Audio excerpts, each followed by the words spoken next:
Welcome to our Conrail Farewell Salute. What better way to say goodbye to this short-lived but fascinating railroad than to explore the Pittsburgh Line, the very soul of Conrail's essence. We've called this video Blues for a couple of reasons. Those big blue painted locomotives are an obvious one, and the other reason is that we're saddened to see another railroad become a fallen flag. So join us now as we pay tribute to the men, women, equipment, and machines of Conrail in Pittsburgh Line Blues.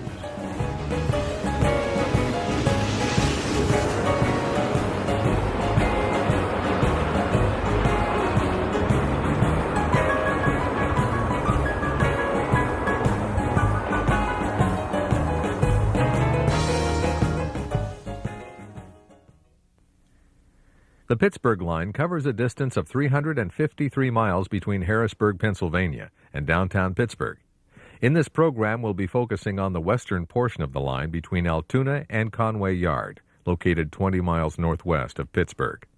Conway is actually on the Fort Wayne Line, which begins in downtown Pittsburgh, but crews operating east across the Pittsburgh Line begin their run at Conway. Our program will begin at the huge facility at Conway. From there, we'll explore the small portion of the Fort Wayne line leading to Pittsburgh. In addition to the main line, Conrail has two other routes to move trains through the area. At CP Bell, some trains are routed over a portion of the Mon line. They traverse the two OC bridges across the Ohio River and then follow the south side of the Monongahela River to CP 16. At this location, trains headed east cross over the river on the Port Perry branch to reconnect with the Pittsburgh line. The Conemaugh line is the other route, but it's used less frequently. It's a slower, roundabout way that is utilized when the Pittsburgh line becomes congested. This line reconnects with the Pittsburgh line at Conpit Junction, which is located at mile 291. We'll complete our look at Conrail operations in the Pittsburgh area with a look at the revitalized yard at Pitcairn.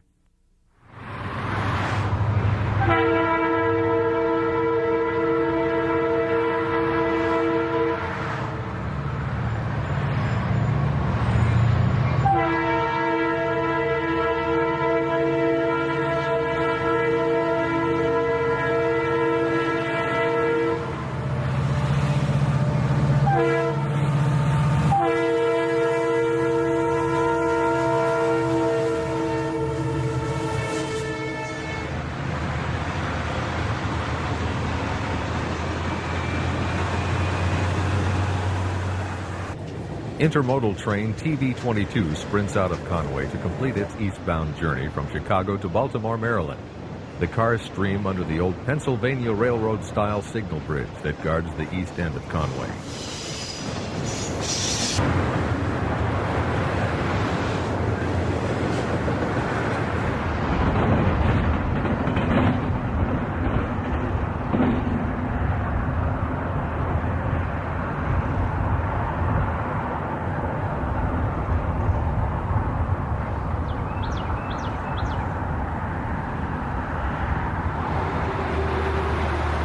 Once the hot intermodal train has departed, a yard job gets busy and is viewed as it pulls a cut of cars past the East Conway Yard Tower.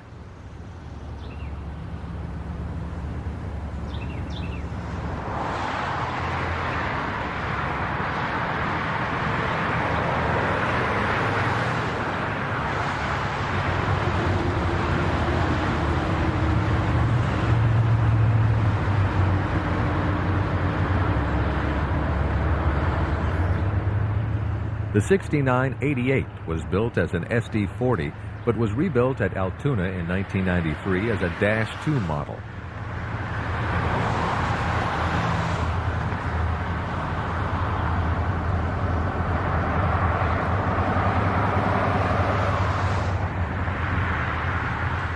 The engine facility at Conway always seems to have plenty of power on hand. A General Electric C39-8 is observed on the ready track along with other GE and EMD locomotives. Toward the final years of Conrail's existence, a major purchasing effort was launched to create a modern fleet of diesel power for the railroad. The Conway office building is a large structure that's located near the center of the yard. One of the old Pensy position light signals indicates that a westbound train will soon be entering the yard. We turn to catch TV 11 as it races under the signal bridge on its way into Conway.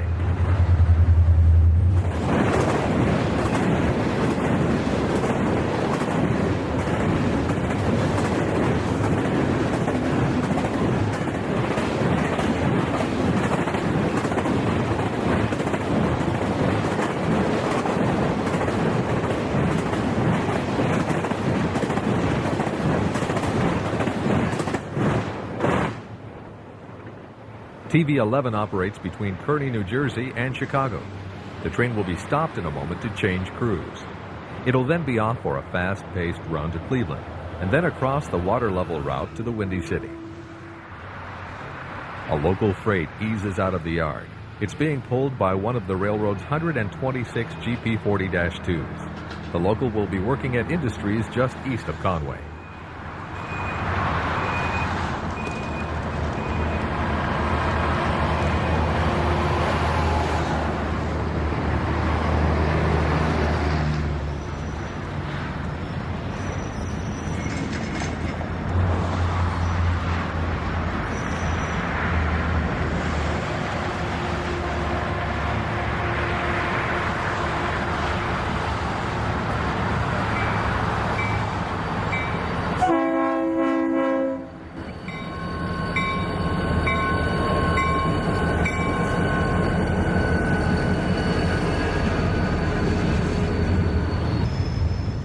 From the look of the train's consist, we can safely say that most of the industry the local will be working has something to do with the steel industry.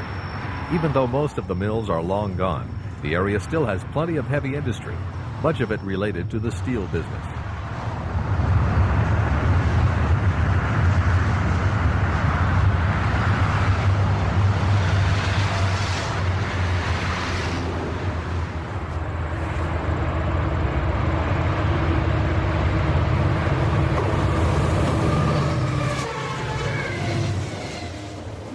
Chicago to Kearney, New Jersey bound TV12 races past our camera at a location east of Conway. This spot is called Hayesville, and it's located about halfway between Conway and downtown Pittsburgh. A westbound local freight passes through Hayesville on its way back to Conway.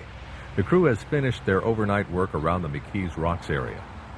This train is called the Scully Local, and it's unique in that it's a push-pull operation. Engines are located on both ends of the consist. This is a necessary mode of operation that speeds switching due to the number of opposing switches and lack of sidings in the area.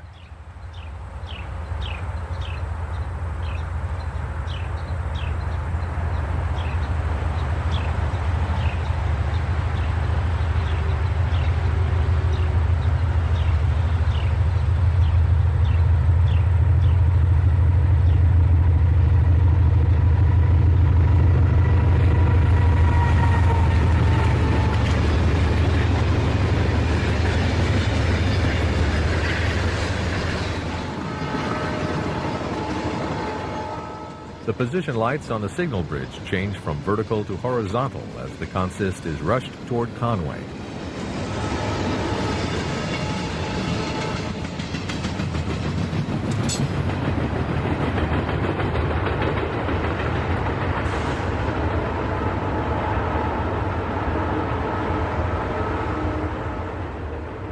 The two B-36-7s were once common power on intermodal trains, but have now been assigned to handle local freights like this one. Within just a few minutes after the local disappears, an empty coal train is viewed as it passes through Hayesville.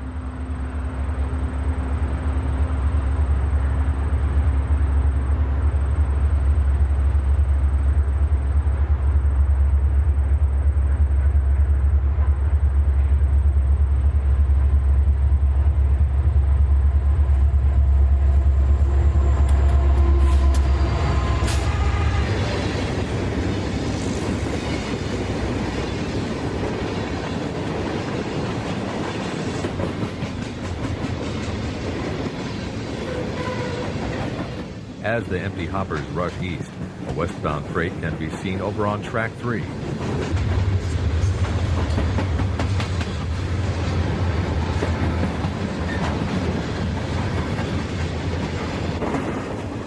The empty hoppers are headed back to the coal fields on the south end of the Mon Line.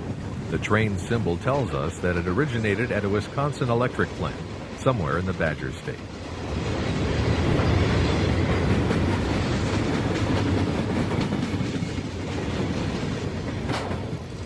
The westbound is train MOPI, a Morrisville, Pennsylvania to Conway general merchandise freight.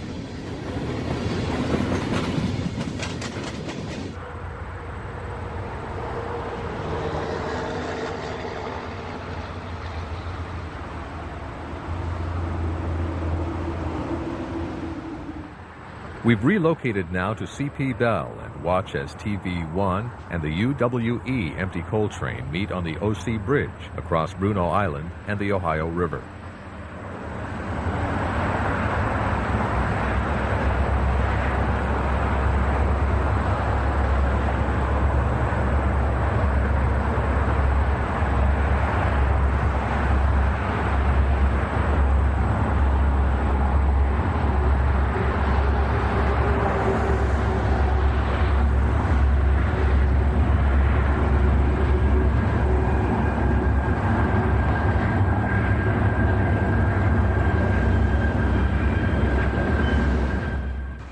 The tracks of the Fort Wayne line can be seen down below.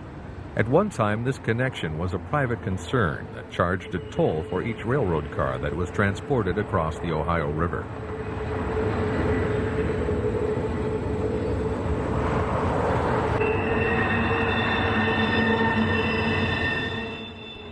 TV1 is a monster of a train today, and the cars just keep coming. The train operates between Morrisville, Pennsylvania, and Chicago. The Morrisville Intermodal Terminal is located across the Delaware River from Trenton, New Jersey, and serves a wide area, including Philadelphia. The end of the 81-car train finally appears.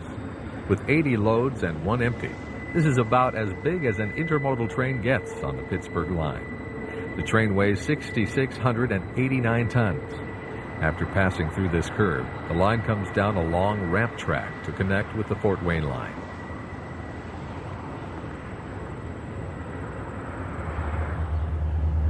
The Conrail main passes right through the middle of a Pittsburgh city park, where the tracks are located in a trench. The train passing through here is an oddity to the line. This is actually a CSX train passing through CP Penn. CSX has trackage rights over this portion of the Fort Wayne line to access industries located along Island Avenue. This came about when Baltimore and Ohio track into this part of Pittsburgh was abandoned when Three Rivers Stadium was built.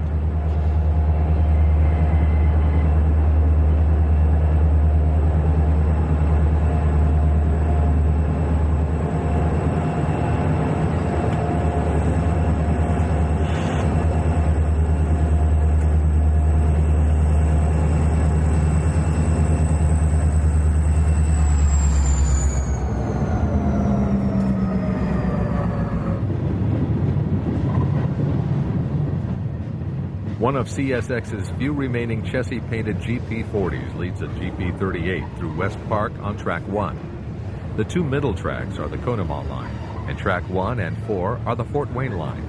The Conemaugh ends at the switches beyond the signal bridge.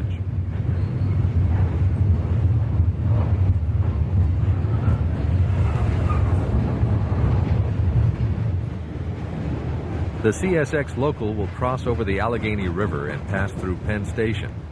It will then get back onto CSX track at CP Blue, located a mile past the station.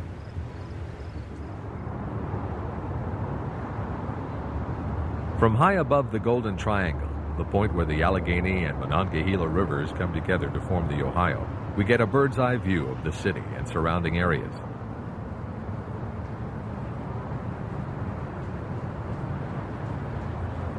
Down the river, we can see the long bridge where the Mon line crosses over Bruneau Island.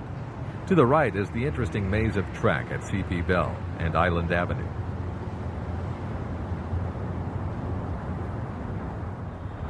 Looking north, up the Allegheny River, we see that Conrail train Mail 4 is passing over the bridge leading into downtown Pittsburgh.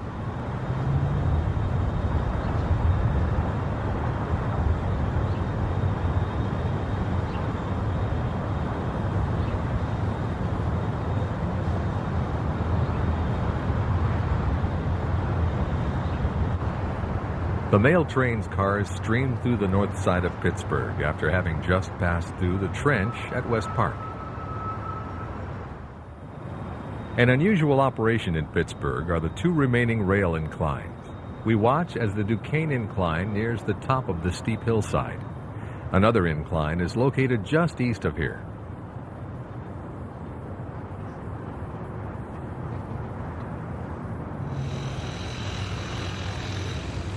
Noise from a construction project in downtown Pittsburgh severely disrupts the scene as an eastbound freight comes across the bridge spanning the Allegheny River.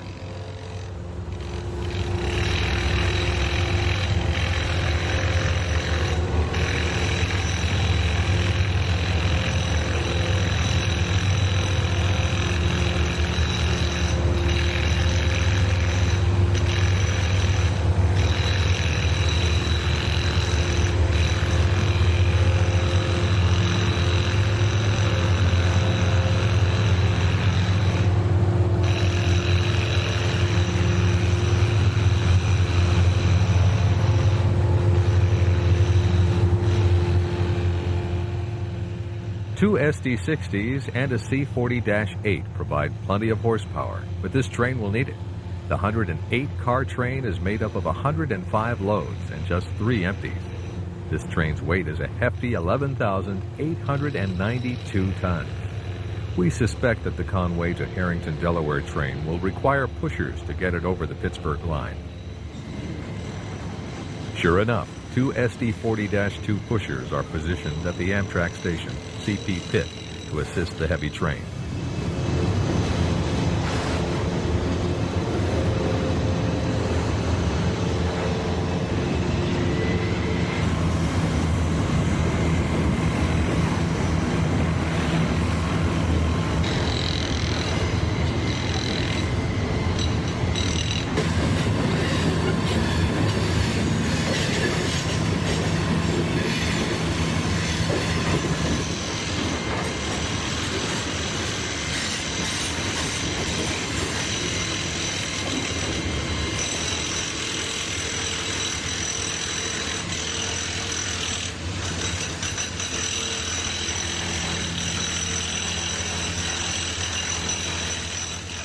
Once the last car has cleared the switch at CP Pit, the dispatcher remotely activates the switch to permit the helpers to come out of the pocket. The 2 diesels pass from the Pittsburgh Line onto the Fort Wayne Line as they come past the sign identifying the location as CP Pit.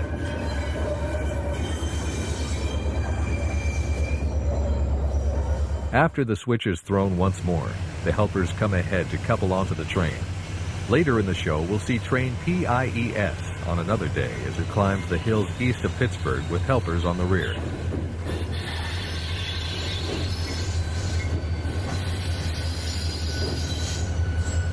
The 2 SD40-2s disappear into the cavernous confines of the Pittsburgh Amtrak station and will couple onto the freight out of our sight. 11 miles east of downtown, we view an Altoona to Conway freight as it comes past an old Westinghouse factory located in East Pittsburgh. The track in the foreground is the Port Perry branch. This is the track that connects the Pittsburgh Line with the Mon Line. 2 former Santa Fe C30-7s trail a C40-8. The older GEs are part of the Conrail lease fleet, and when not needed at home can be found wandering the country as leased units.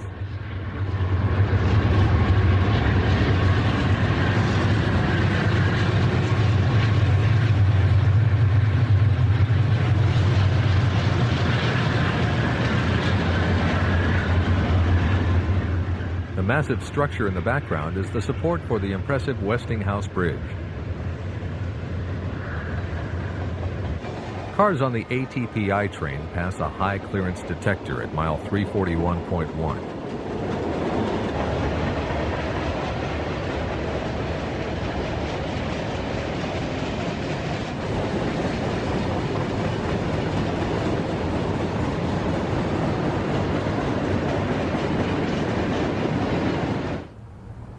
In recent years, Conrail built a new intermodal terminal at Pitcairn. Many years ago, the Pensy and then Penn Central had a large freight yard located here. The yard was mostly abandoned until it was decided to build a new intermodal facility at the site. About all that remains of the old facility is the shop building in the background.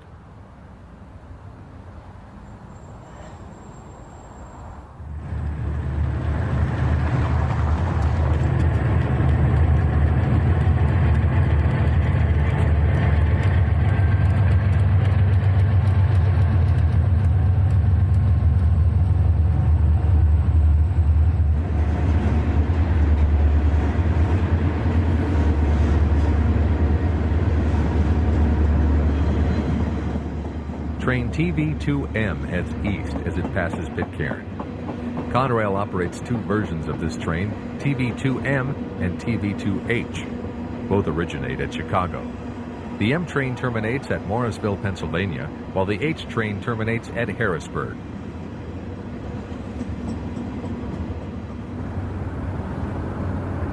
An Oak Island to Conway freight rolls westbound along Turtle Creek as it passes through Pitcairn. Oak Island is Conrail's large freight yard located just north of the Newark, New Jersey airport.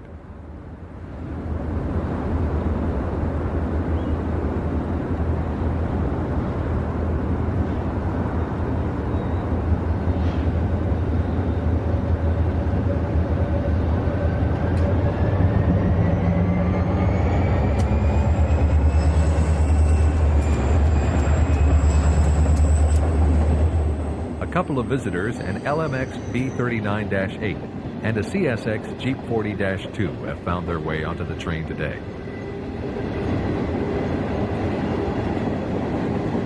These red containers are used to haul garbage from points in the east to dump somewhere in the Midwest.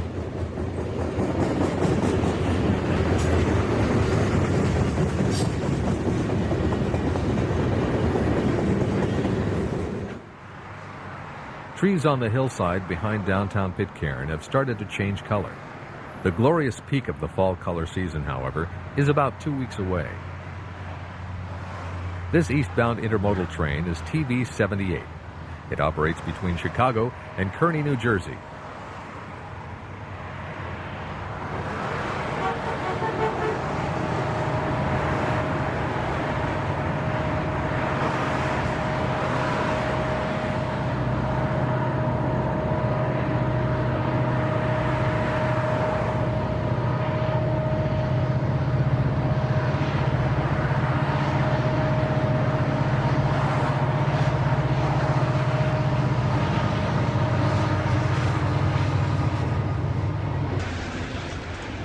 These shots are being taken from the Route 48 overpass that spans the east end of the old yard at Pitcairn.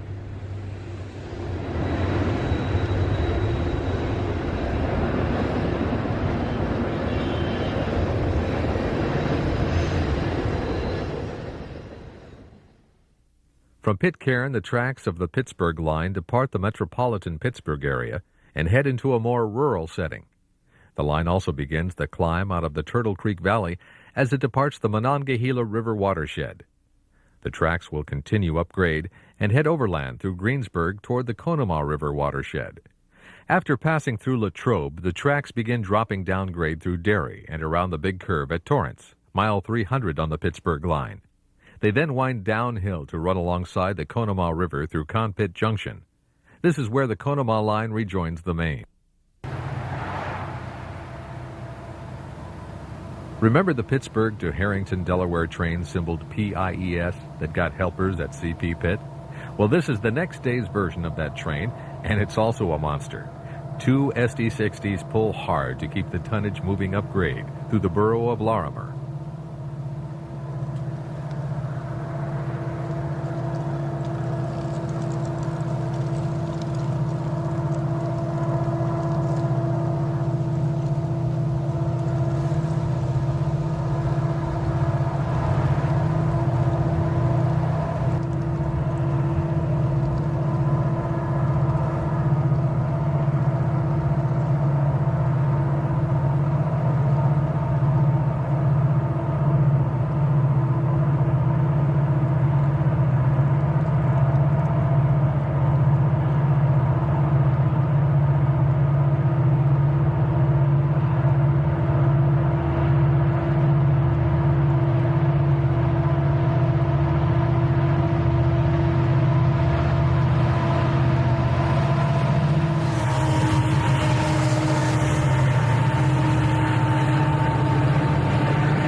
Like the previous day's train, this one also has a couple of helpers on the rear.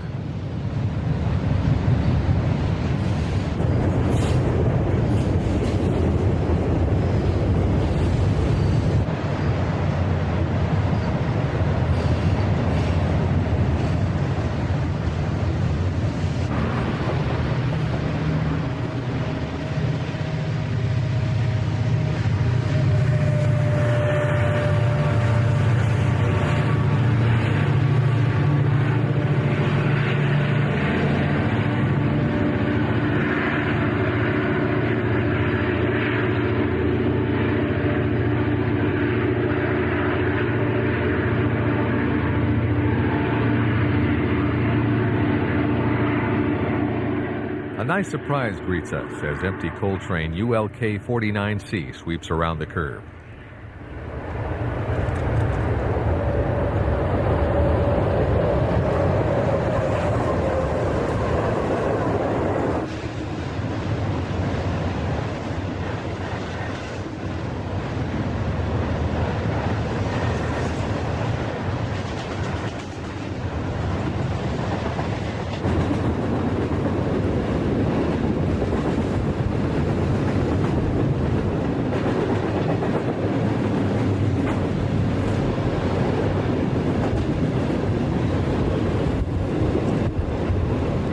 Train will take the Port Perry branch to cross over to the Mon Line.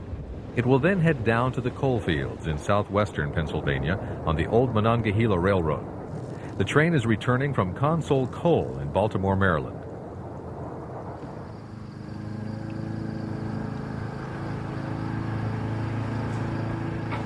A trio of EMD power leads Mail 9 through an S-curve at Manor.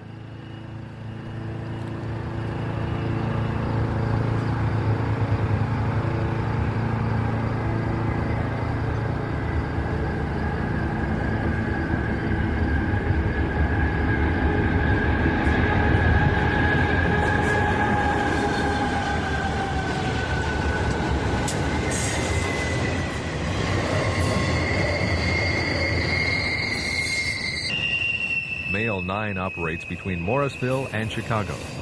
Conrail also operates Mail 9 trains from both Harrisburg and Pittsburgh to Chicago.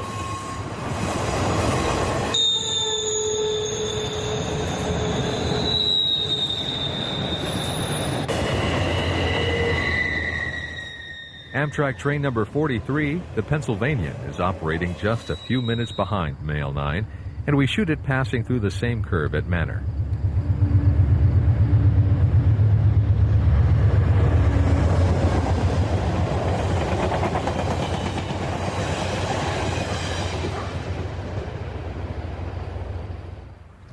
This old position light signal stands guard at Radaba to protect the main at the junction of the Southwest Industrial Track.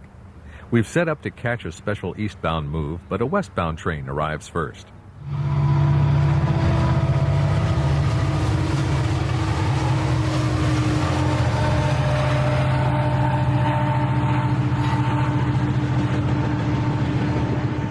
The Harrisburg, Pennsylvania version of TV1 blasts downhill past the old signal.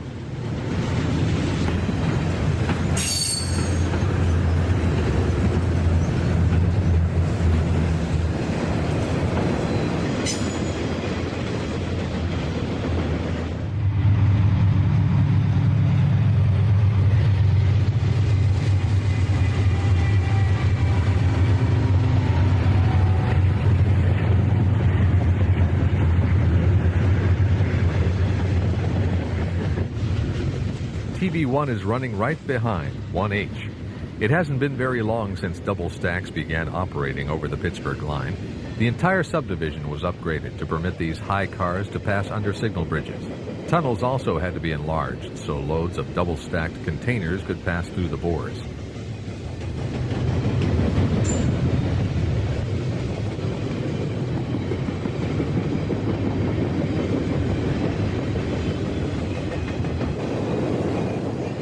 "11 bare tables bring up the rear of the train. Still anticipating that special eastbound move that brought us to Radaba, we're surprised by one more westbound intermodal train.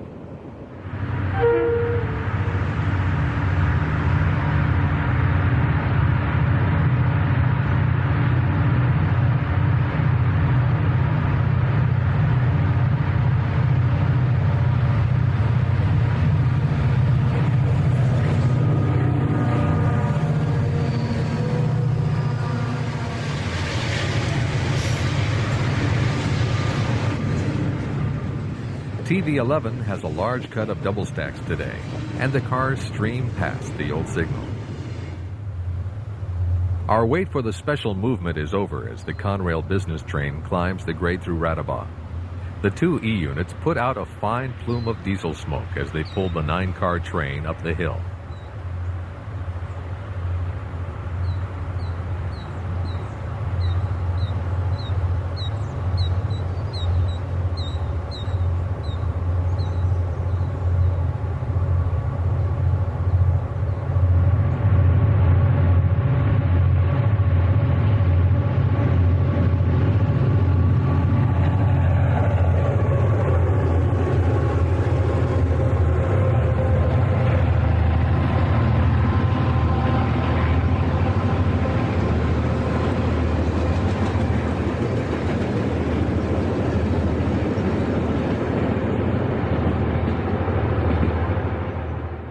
Amtrak's Three Rivers is running right behind the OCS 101.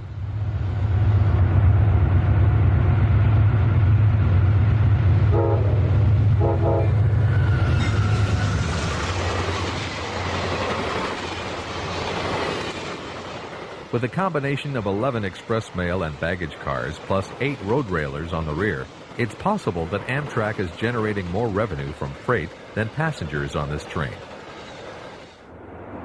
The train nears the top of the hill as it approaches the station at Greensburg for what will be an on-time arrival this morning. At the time of our visit, the Greensburg station was undergoing renovation. We understand that a restaurant and a microbrewery have now been opened in the building.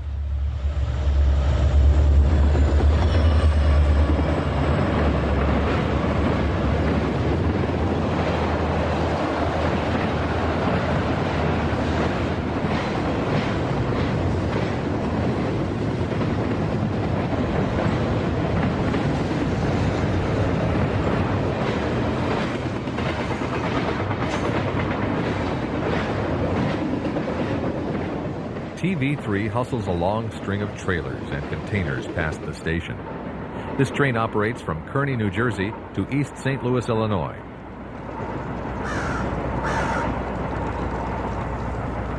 Near the station in downtown Latrobe, Pennsylvania, we listen to the throaty exhaust of a Conrail GP15 as it switches cars.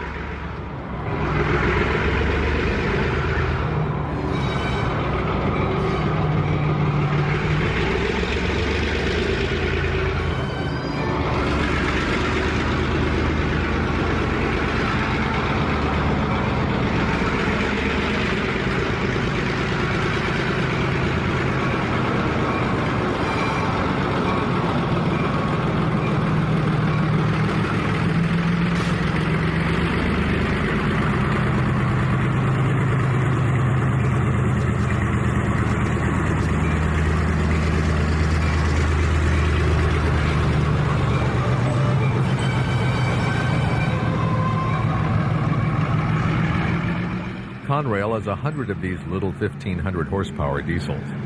Working on local freights is a task the units handle well.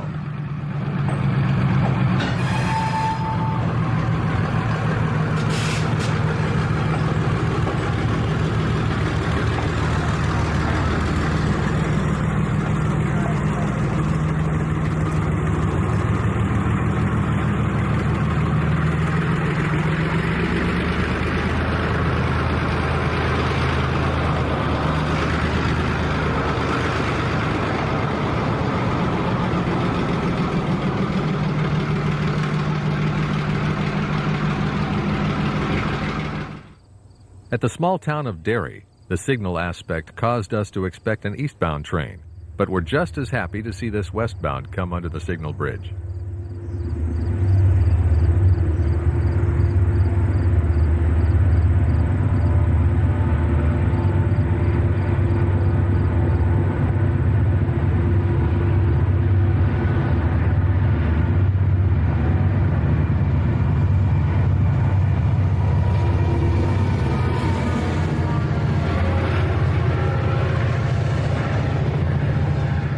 An interesting mix of power on this Oak Island to Pittsburgh freight is ahead of its time. Once Norfolk Southern takes over operations on the Pittsburgh Line, It won't take long for the black thoroughbreds of NS to become prominent. Some of the LMS units were being repainted and numbered into the Conrail roster before the merger took effect.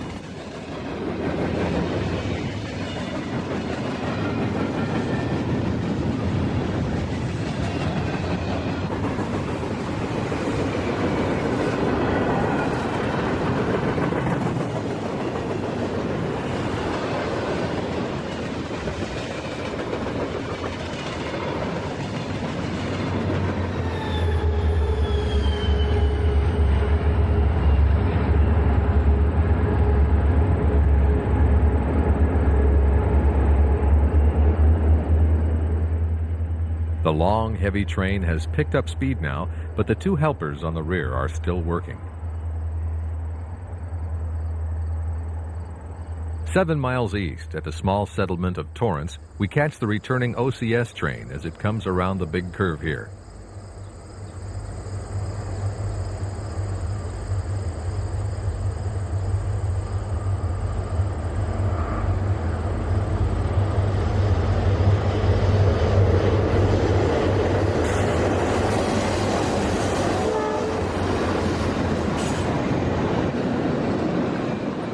The OCS 101 is being used today on a round trip between Pittsburgh and Altoona. A couple of welders wave as the train passes their work area and crosses over to Track 1 at CP Pack. The welders have Track 1 shut down from here to Conpit Junction, our next location. As we'll see, they cause an intermodal train to be delayed at that location.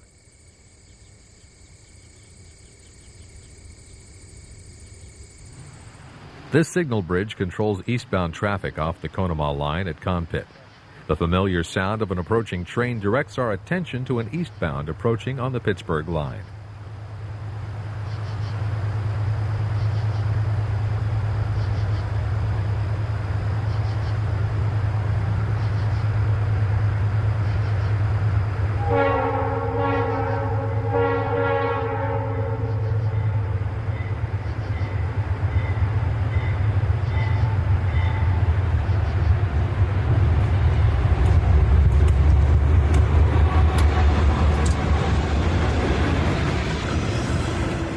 The trailing unit, CSL 526, is one of the former Santa Fe C30-7s.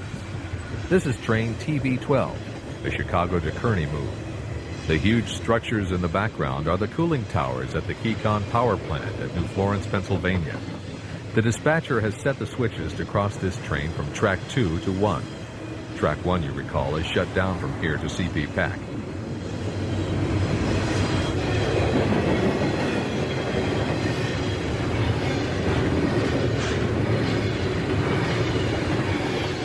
A few minutes later, a westbound train is seen arriving at Conpit Junction on Track 3. From here to downtown Altoona, a distance of 54 miles, the Pittsburgh Line consists of 3 main tracks. However, for the next 15 miles, Track 3 runs along the north side of the Conemaugh River and is therefore separated from the other 2 mains. Another eastbound arrives at Conpit Junction. This train is operating as an extra TV-12 and is made up entirely of various double-stacked containers.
The crew over on Track 3 patiently waits their turn. The dispatcher apparently will be sending them over the Pittsburgh Line, but has other trains to run right now on the temporarily single-tracked main. An immature red-tailed hawk waits too, but soon loses interest and flies off. The signal on Track 1 turns green, indicating that the track is back in service and that an eastbound is approaching. We're perplexed as to why the train on Track 3 has not been permitted to head west.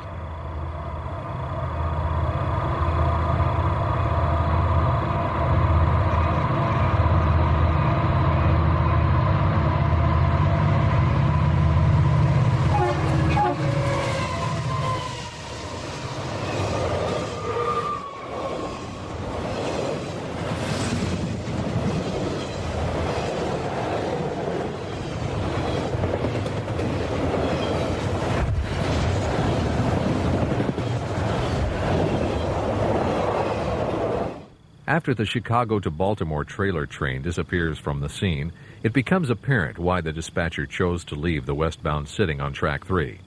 The Pennsylvanian, running about an hour behind schedule, is trying to make up some of that lost time and rushes through the junction.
The crew aboard Mail 9 is probably relieved to be underway after a long sit.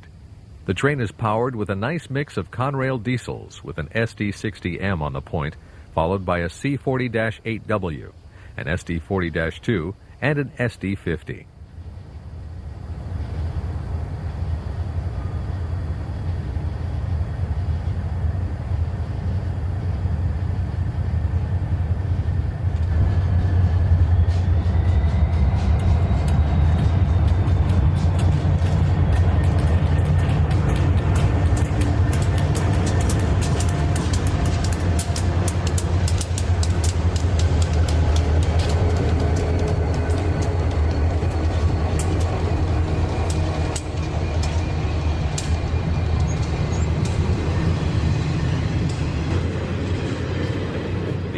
Notches out the throttle after the last car is through the crossover switches. It doesn't take long for the 14,000 horsepower on the head end to get the 31-car, 2,941-ton train up to speed.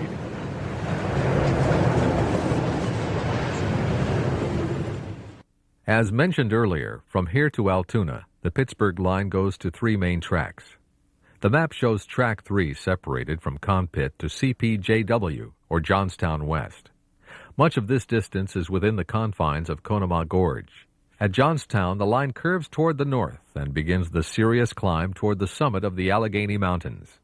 It's this portion of the line that provides some of the most dramatic scenery, and as we'll see, Conrail runs a ton of trains through here during daylight hours. Helpers are placed on many trains at Johnstown. Once trains pass through Cresson, they have nearly conquered the climb up through the mountains. The summit is located within the tunnels at Gallitzin, which is found just past Cresson. From here it's all downhill to Altoona, but trains must pass through the scenic area surrounding Horseshoe Curve before arriving there. It's early morning, and fog still hangs over the Conemaugh Gorge. Train TV11 heads around a curve and up along the Conemaugh River as it makes its way west on Track 2.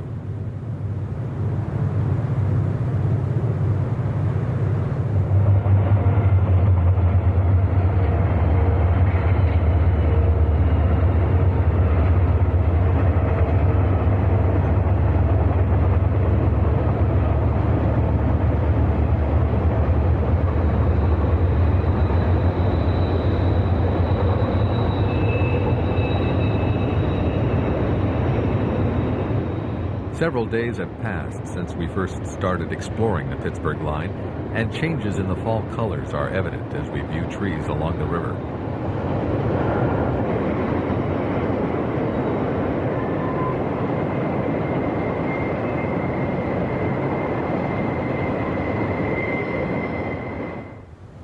Several minutes after TV-11 passes our location, Amtrak train number 40 appears as it heads east on track 3.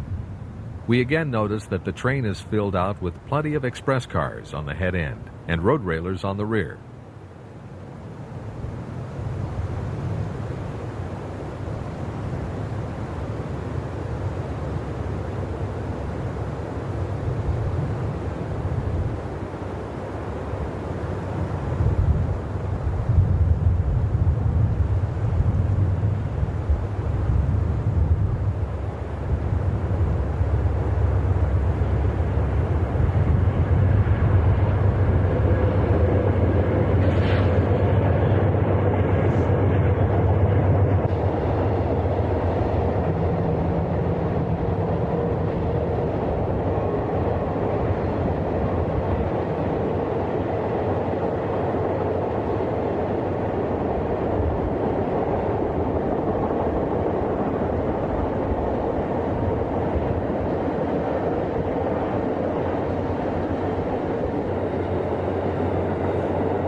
At downtown Johnstown, we set up at a place called The Point, where the little Conemaugh River joins the main stream. Train OIPI comes around a broad curve through downtown and crosses over the river.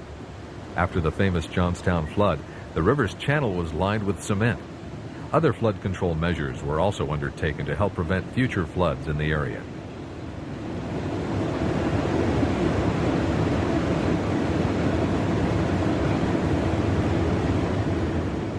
We've noticed that foreign power seems to be common on OIPI. So far, every Oak Island to Pittsburgh train we've encountered has had other roads' locomotives in the consist.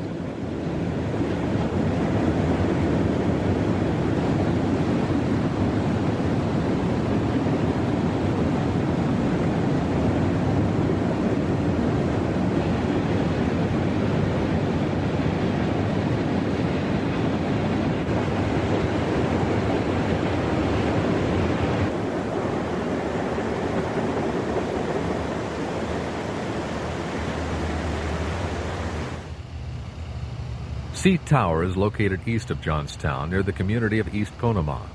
A local coal train comes down grade past the tower. This train originated somewhere between here and Altoona. The train is operating with engines on both ends, and all but the first unit are GP38-2s.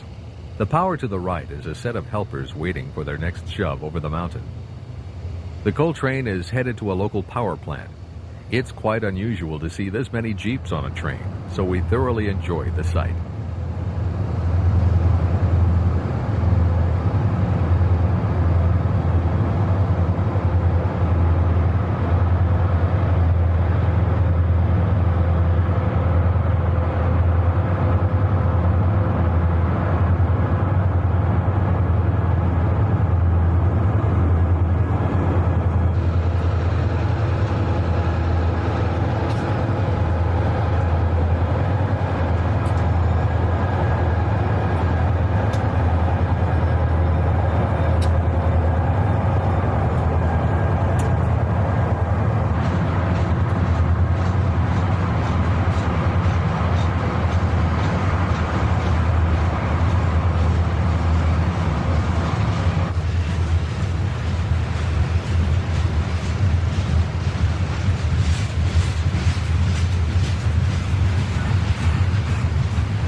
Before long, the rear comes into view, and 5 more of the GP38-2s come past our location. This unexpected train is a real treat.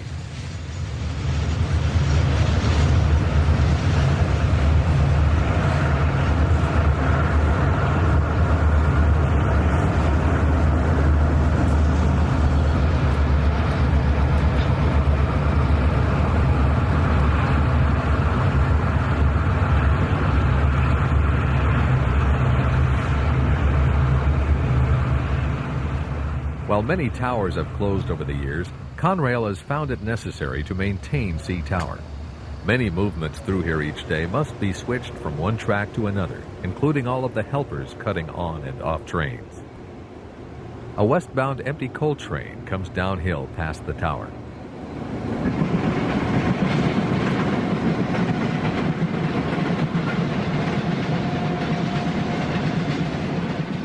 This train is returning from P.H. Glatfelter in Spring Grove, Pennsylvania. As the empty hoppers stream past us, the two helpers that were parked at C Tower have now gone to work. The two engines have been cut onto the head end of TV2H and have the train underway.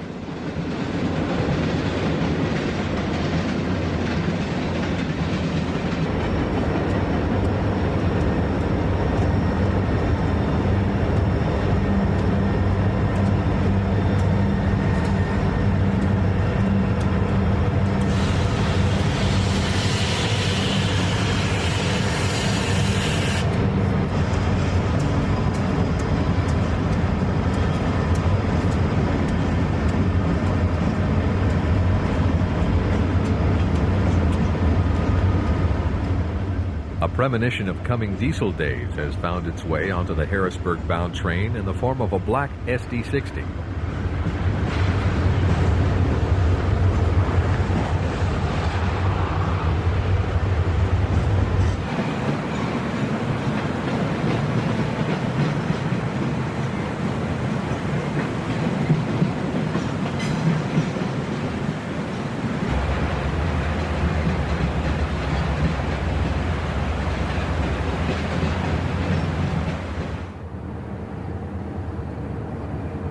From a cliff high above the tracks at East Conemaugh, we watch as a monster-sized TV12X comes around a sharp curve to head uphill. The train is being assisted by two SD40-2 helpers on the head end.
What appears to be four main tracks is in reality three. The train is on track one, and the track to the right is a yard track that extends around the far curve.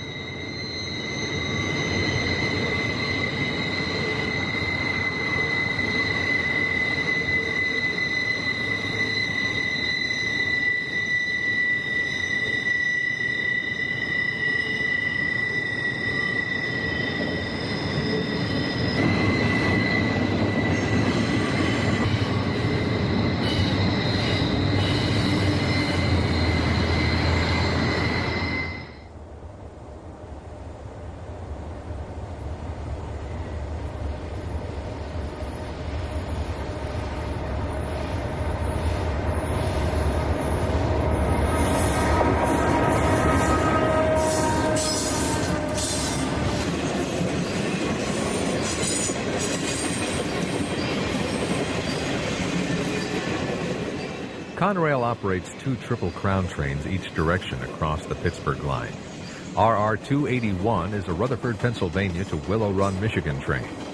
Another westbound, RR 261, operates between Elizabethport, New Jersey and Fort Wayne, Indiana. This train can also run from Rutherford, and if it does, it is assigned an F following the numbers to indicate this. Eastbound Triple Crown trains are RR 262 and RR 282. They run the opposite route of the westbounds. If 262 is destined for Rutherford, it is assigned an R after the number.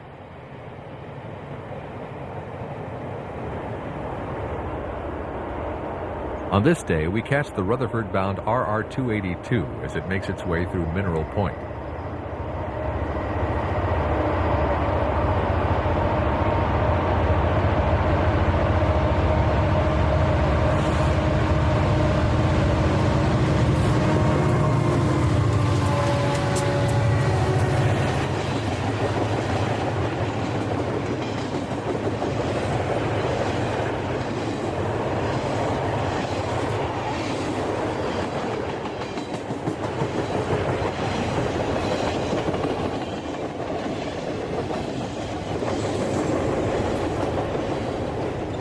Triple Crown was started by Norfolk Southern. Conrail later became a partner in the operation as the service spread east. Because of this, it's expected that these trains will continue to roll across the Pittsburgh Line, and it's even possible that more trains could be added if necessary. At South Fork, the WISF local freight has switched off the main and is headed up the connecting track to the South Fork secondary. The local will be stopping here to do work before continuing to Cresson. A couple of GP 38-2s lead the long cut onto the secondary track.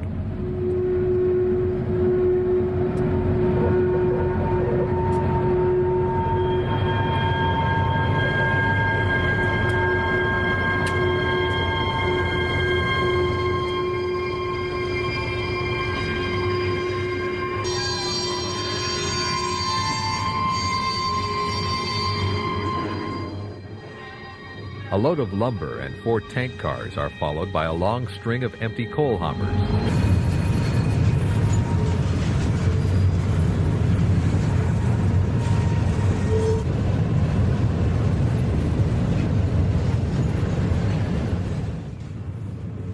A couple of pushers assist the train. We can't help but think that this must be an unusual operation on Conrail. Certainly, pushers can't be too common an occurrence on a local freight.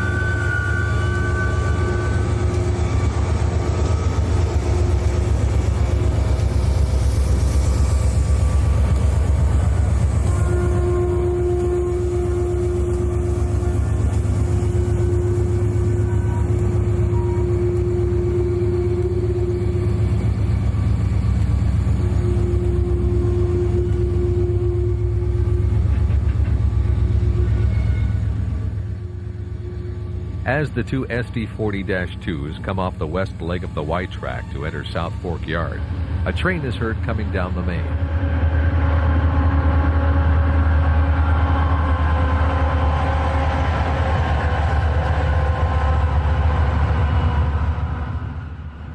Dynamic brakes whine on the 2 diesels as the train rolls down grade and around the big curve at CPSO, mile 266 on the Pittsburgh Line.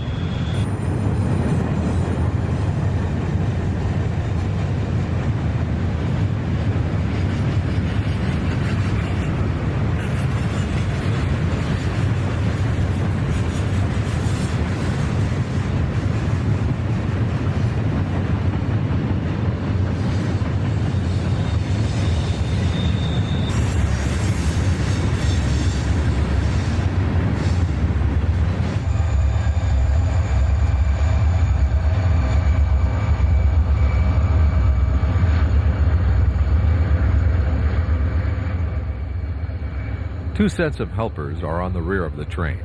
This is a good sign, indicating that there must be a couple of eastbound trains approaching Johnstown that will require assistance over the mountain.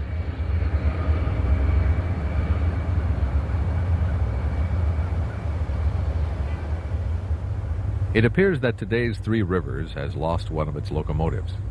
Conrail has pitched in with a helper set to get the train across the line.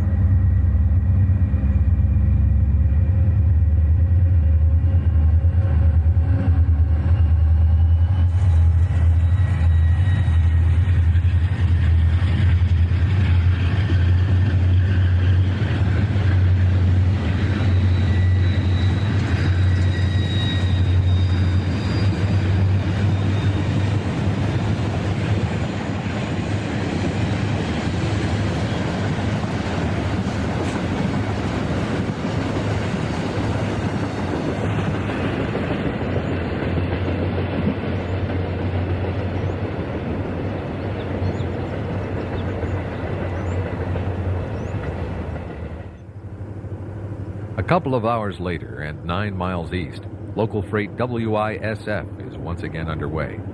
We catch the train from an overpass located between Portage and Cassandra.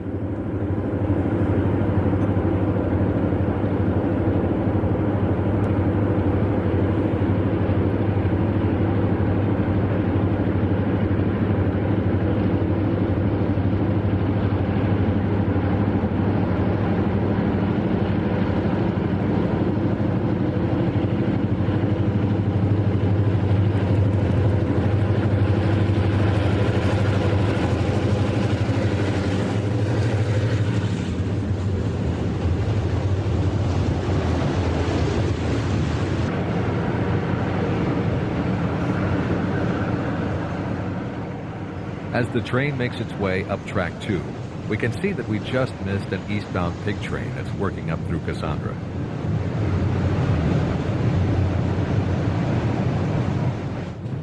Nothing appears to have changed with the local, but we speculate that a few more empty hoppers may have been added to the consist.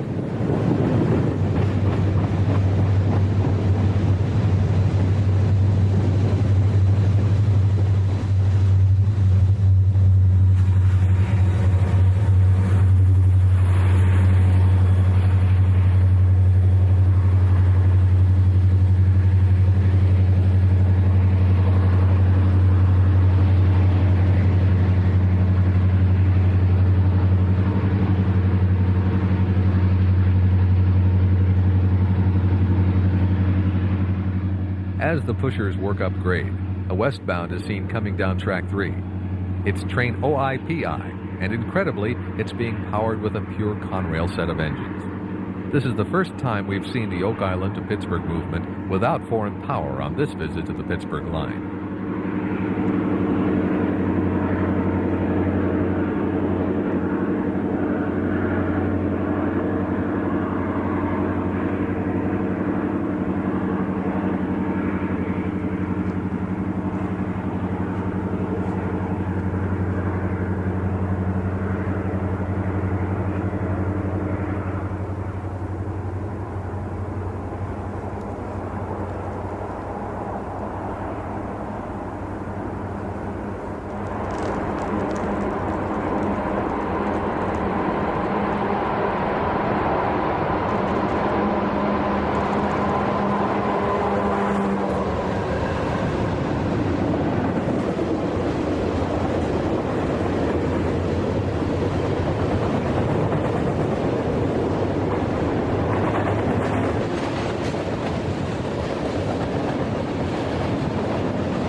This footbridge at Cassandra is a landmark that's been photographed many times over the years by visiting rail fans.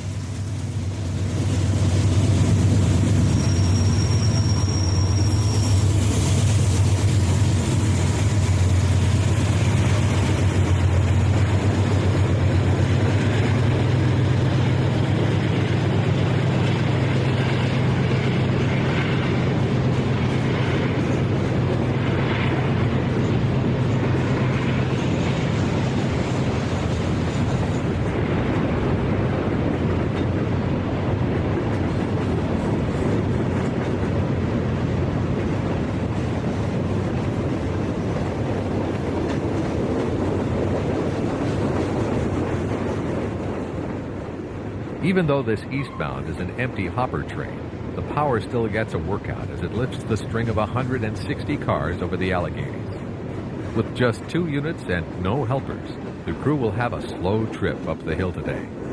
The power to tonnage ratio in this train is 1.67 horsepower per ton. Slide fences at Cassandra protect the 3 main tracks from falling rocks.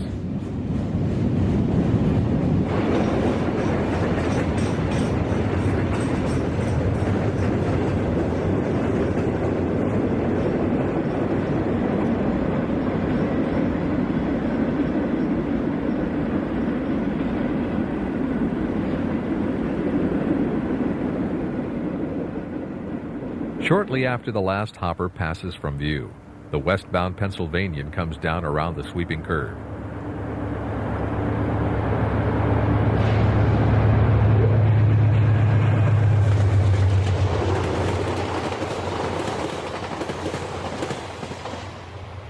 On another morning, 3 miles up the hill, we catch an eastbound pig train as it comes up the mountain through Lilly.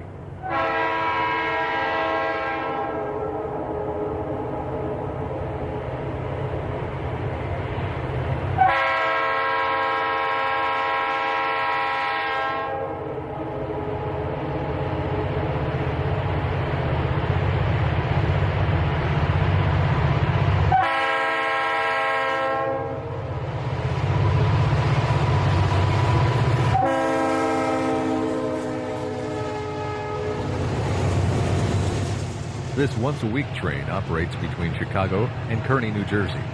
The 4 units provide 15,000 horsepower, more than enough to pull the 29-car train up the hill at a good clip. Comparing this to the empty coal train, we find that TVLT is operating with a ratio of 5.69 horsepower per ton.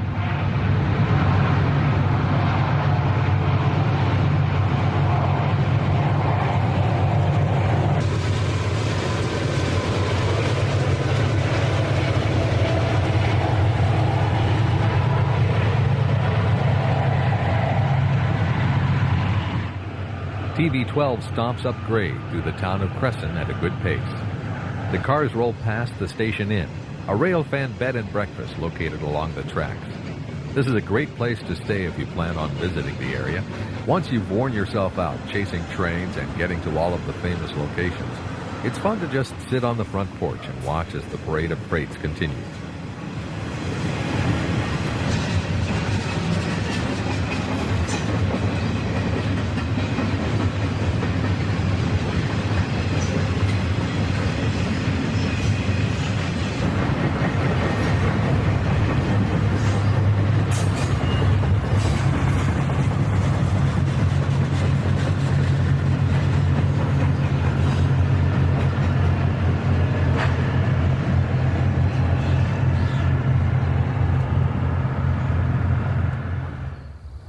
Alto Tower at Cresson is about as famous a location as there is.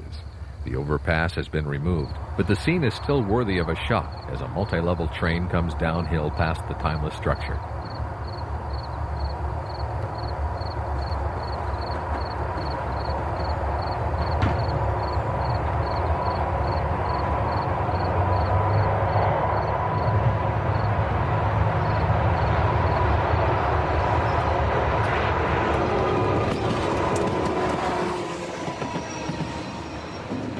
Extra ML 401 is operating between Newark, New Jersey and Toledo, Ohio. Once again, a Norfolk Southern unit has invaded the legions of Big Blue locomotives to foretell the makeup of future operations on the Pittsburgh Line. Panning to the right, we catch a glimpse of the helper base located at Cresson. And speaking of helpers, the rack train has a set on the rear that assisted it over the mountain.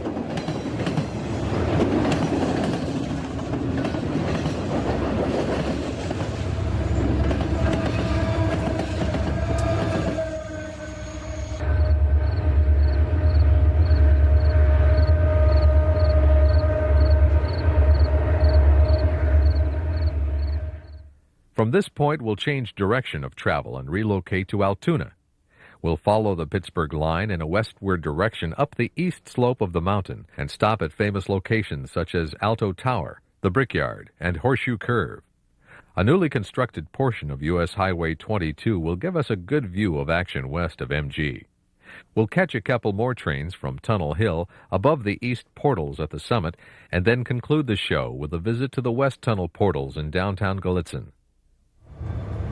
At Altoona, a helper set waits for its next call to action. In the distance, we view the sprawling Juniata shop complex that dates back to the days of the Pennsylvania Railroad. Today, new locomotives are still assembled here, and wrecked hulks are rebuilt to like-new condition.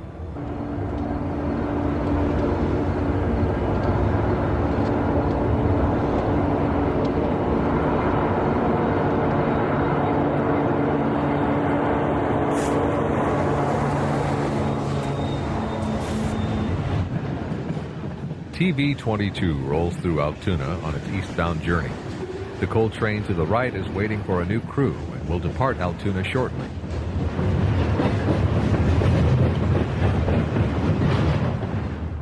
From a pedestrian footbridge above the Amtrak station in downtown Altoona, we watch as Mail 9X comes up Track 2 shortly after getting underway for its assault on the Alleghenies.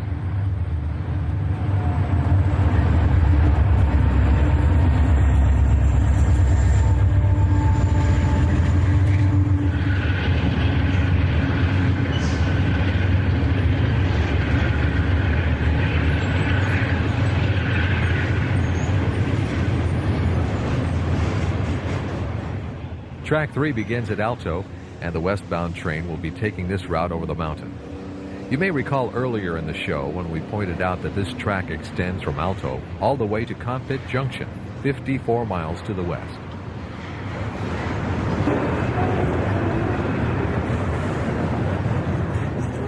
Alto Tower is located just past the overpass in the distance.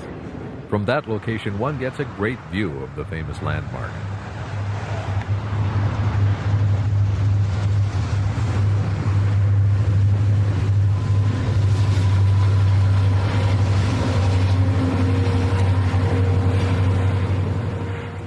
An empty coal train from Baltimore makes its way up Track 2 as it departs Altoona.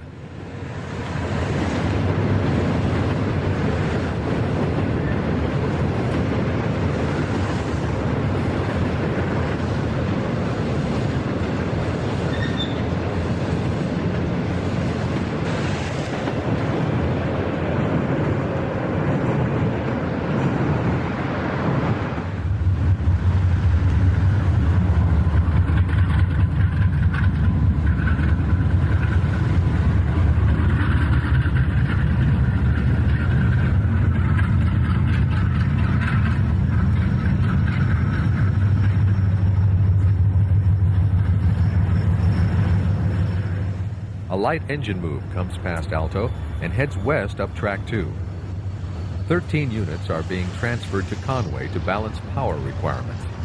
All of the diesels are operating, but we guess that only the first 4 are actually online, the rest being isolated to conserve fuel.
Pittsburgh to Baltimore freight comes downhill past a location railroaders call the Brickyard.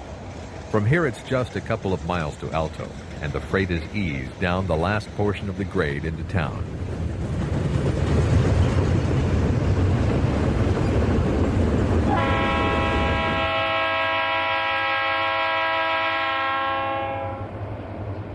A westbound Allentown to Pittsburgh freight heads up the mountain, but will not require any help. since the train has only 7 loads and 43 empty cars today.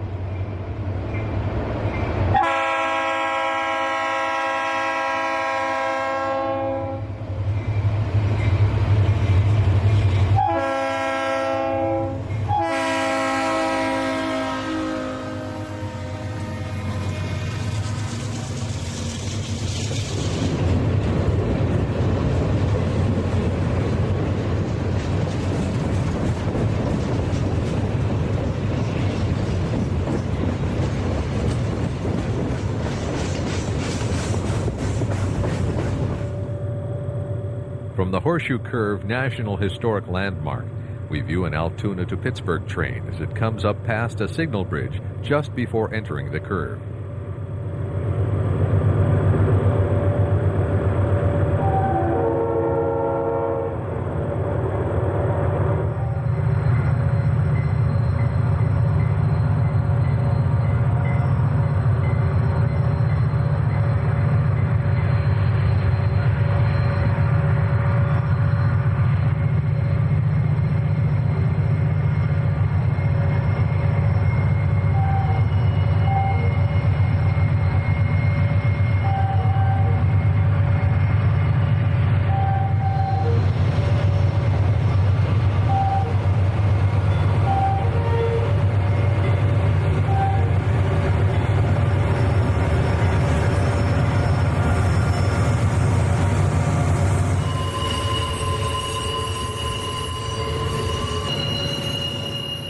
The curve is a fun place to watch trains assault the mountain grade, but it really lacks in photo opportunity. The foliage is out of control, and treetops need trimming to permit visitors a better view of train operations up around the historic curve.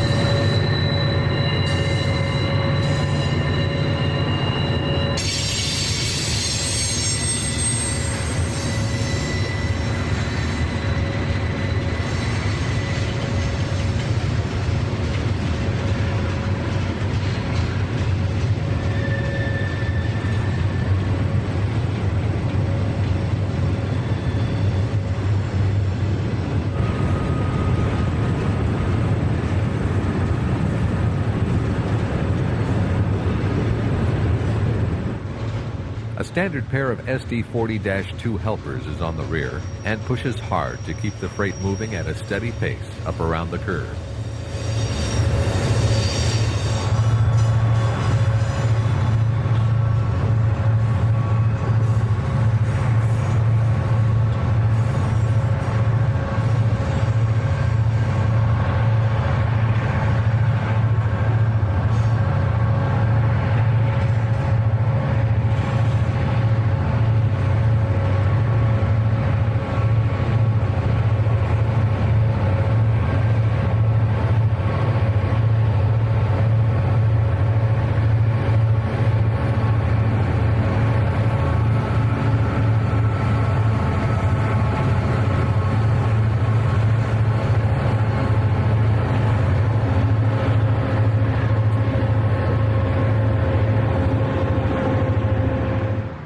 From the new portion of U.S. Highway 22, one gets a great view of the tracks from across the valley. This part of the highway was constructed over the abandoned right-of-way of Conrail's former New Portage Secondary. This section of the main line, just around the curve from MG Tower, is called Allegrippus. Train OIPI, once again powered with an all-Conrail consist, works up grade with a pair of helpers on the point. The train is of moderate tonnage for the mountains. It's 105 cars long with 35 loads and 70 empties, with a total weight of 6,522 tons. This is nothing on flatland railroading, but a handful in the mountains. As the units come under the signal bridge, they meet eastbound train PIBA. This Baltimore-bound freight has 102 cars with 74 loads and 28 empties. The weight is a hefty 9,824 tons.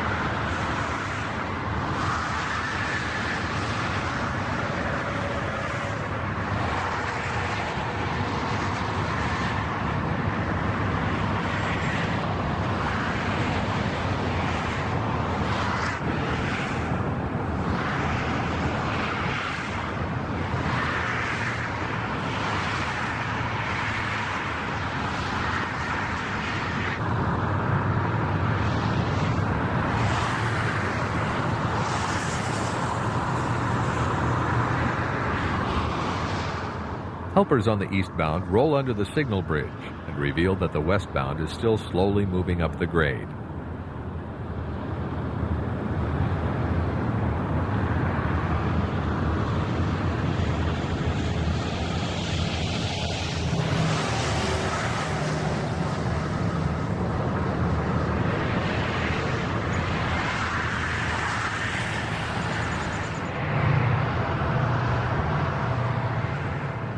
Helpers meet helpers as the two sets of SD40-2s pass one another at Allegrippus.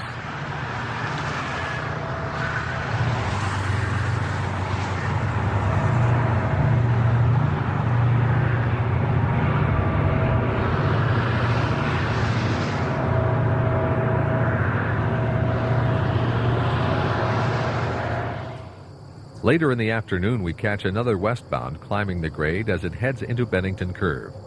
This is TV 61, a Harrisburg to Chicago train destined for the Union Pacific.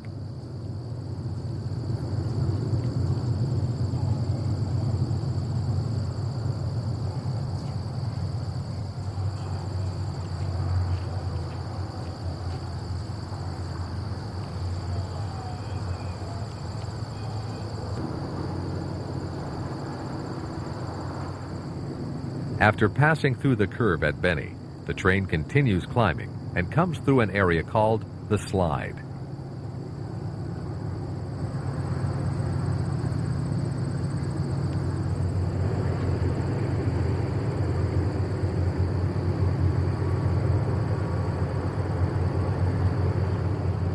As the train nears the east portal of Allegheny Tunnel, it comes past the signal bridge at a place called SF.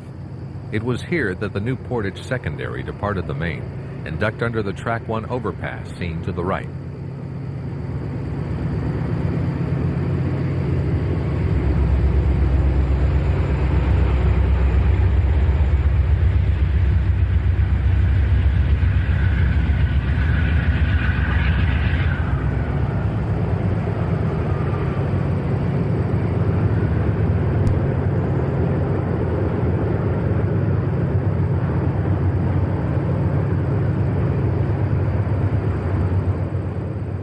Certain that we had heard diesels exiting the new Portage Tunnel below us, it seemed an eternity before the train came into view.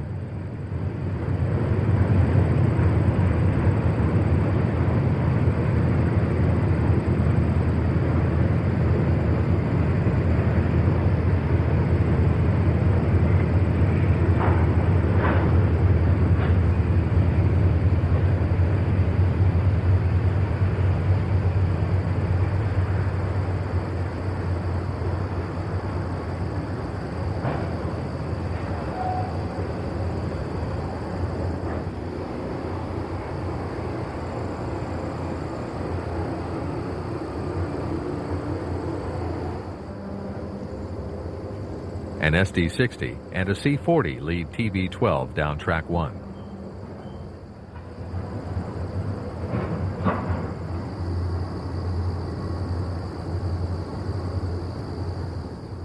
A rumble in the background assures us that TV61 has helpers, and the units come into view as they pass the signal bridge at SF.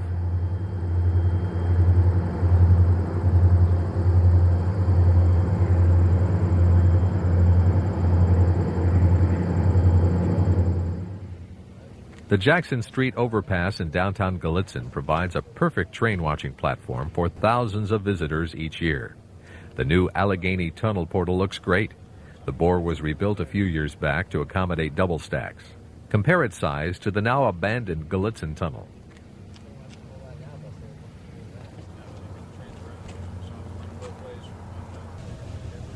It seems that there are always fans on the bridge, and the town has built a park here to commemorate the history of local railroading. The unmistakable sound of an approaching train diverts our attention back to the tracks as a westbound approaches.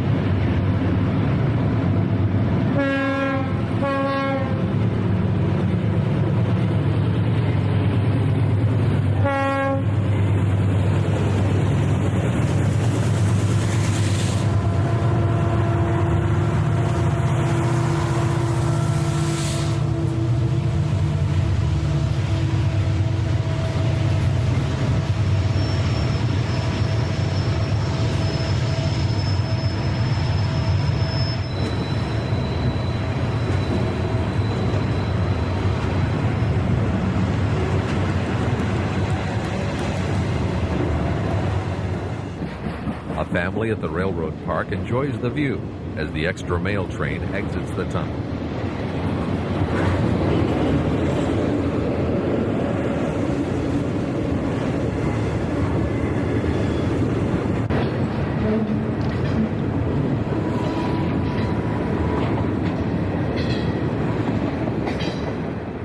Not more than a minute after the mail train disappears, Amtrak train 44 arrives at Gallitzin.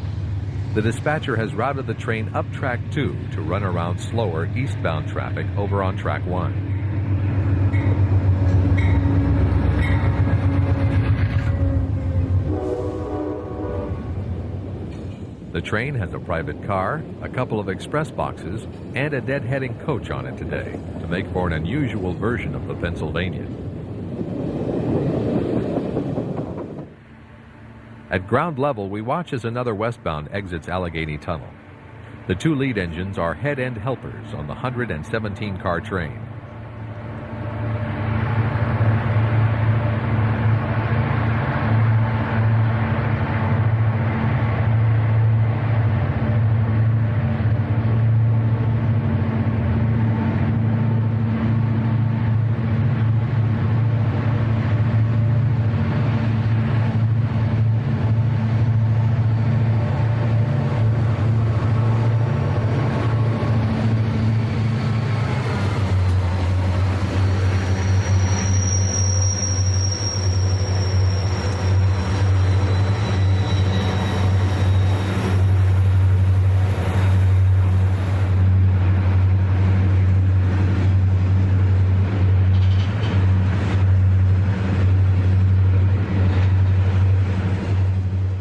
Automobile frames were added to the train in Reading, Pennsylvania.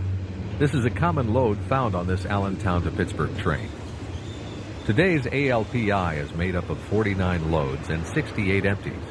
The tonnage is 6,644, enough to require helpers on both the head end and the rear of the train.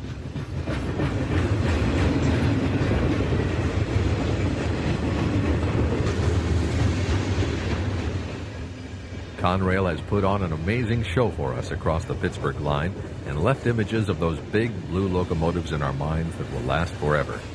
When they began operations across these mountains, they were a ragtag outfit with almost no following amongst fans.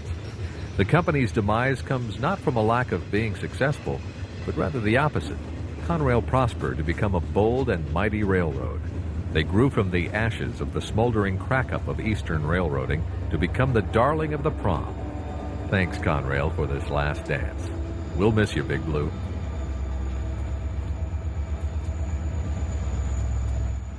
Change in the railroad industry is something we've come to accept. We look forward to seeing what will occur across these mountains in coming years. We're sure that this vital link in America's rail network will continue to provide exciting operations, and we're certain to return one day to view thoroughbreds across the Alleghenies.